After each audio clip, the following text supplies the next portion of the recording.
حضرت رحمت اللہ علیہ کی شخصیت ہے. کہو گے کیا بات ہے, آج مسلک اعلیٰ حضرت کا نعرہ لگ رہا ہے, آج انہوں امام اہل سنت کہا جا رہا ہے. تو آؤ میں آپ کو بتاؤں, یہی اسلام جو آج ہم تک پہنچا ہے, کبھی یہی اسی اسلام کو صدیق اکبر کے نام سے جانا گیا ہے, کبھی اسی اسلام کو عمر فاروق اعظم کے نام سے جانا گیا, کبھی اسی اسلام کو عثمان غنی کے نام سے جانا گیا, کبھی اسی اسلام کو مولا علی کے نام سے جانا گیا. آگے بڑھتے آگے امام اعظم ابو حنیفہ کے نام سے جانا گیا, ائمہ کے نام سے جانا گیا, مجدد الفسانی کے نام سے جانا گیا.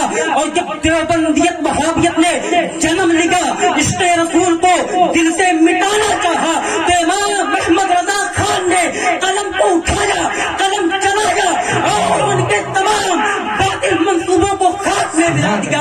اور آج کی دور میں امام محمد رضا خان فاضل بریلوی علیہ رحمتہ بدزبان کے نام سے, اس امام مسلک کے اعلیٰ حضرت کے نام سے اسی اسلام کو جانا جا رہا ہے, مانا جا رہا ہے. وہ امام محمد تکبیر,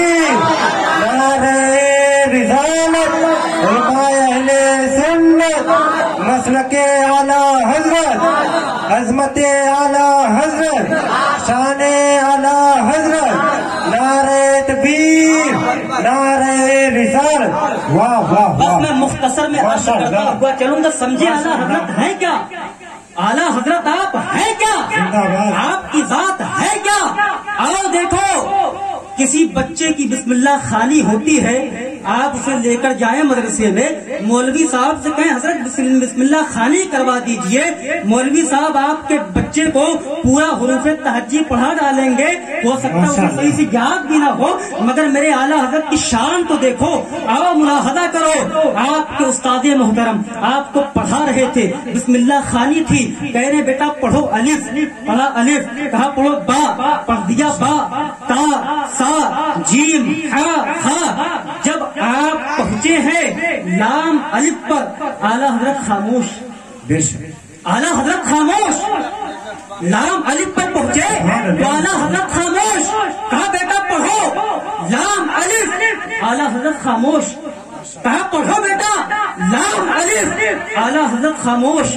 آپ کے دادا محترم, آپ کے دادا محترم بیٹھے ہوتے تھے, کہا بیٹا احمد رضا جو استاد کہہ رہے ہیں بات کو مانو, پڑھ لو. امام احمد رضا خان نے لام الف پڑھ لیا, مگر ذہن میں وہی تشویش ہے. آپ نے جو اعتراض کیا تھا, آپ کے جد امجد, آپ کے دادا محترم سمجھ گئے یہ بچہ کوئی معمولی بچہ نہیں ہے, آپ بھی ولی کامل تھے, آپ نے بھی جان لیا تھا یہ بچہ کوئی معمولی بچہ نہیں ہے, بلکہ اپنے وقت کا امام بننے والا بچہ ہے. چنانچہ آپ کے دادا محترم نے آپ کو بلایا, کہا بیٹا تمہیں تشویش کس چیز میں ہو رہی ہے؟ کہا دادا جان یہاں پر تو حروف مفردہ کا بیان چل رہا ہے, یہاں پر تو حروف مفردہ کا بیان چل رہا ہے, مگر بات کیا ہے وہاں پر مرتبہ کا بھی استعمال کیوں ہو رہا ہے؟ تو کہا کہ لام الف لانے کا مقصد کیا ہے؟ آپ کے دادا نے یہ بتایا کہ لام الف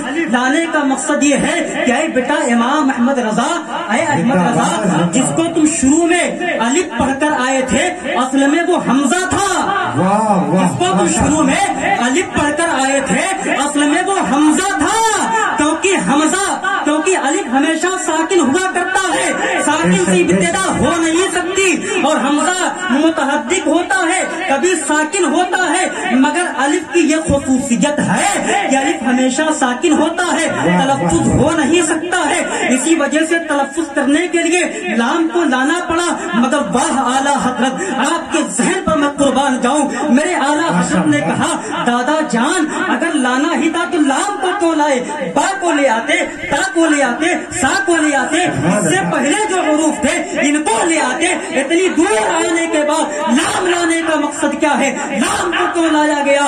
تو آپ کے دادا محترم نے کہا بیٹا چونکہ ان دونوں کے درمیان, لام اور الف کے درمیان صورتن اور سیرتن دونوں میں مناسبت ذات خاص پائی جاتی ہے، دونوں کو ایک طریقے پر لکھا جاتا ہے، اسی طریقے سے الف لام کا قلب ہے، لام الف کا قلب ہے، الف لام کے درمیان میں آ جاتا ہے، لام الف کے درمیان میں آ جاتا ہے، اسی لیے لام کو لے کر آئے ہیں۔ آپ خود سوچیں کہ مولانا محمد رضا خان بچپن کے عالم میں ہے، بسم اللہ خالی ہو رہی ہے، آپ کی ذہانت و فطارت کا عالم ہے کہ آپ بسم اللہ خالی کے وقت ہی اعتراض کر بیٹھتے ہیں، اس سے آپ کے پورے علمی کا اندازہ لگایا جا سکتا ہے۔ امام نعرہ تکبیر، نعرہ رسالت، علماء اہل سنت، مسلک اعلی حضرت، عظمت اعلی حضرت، شان اعلی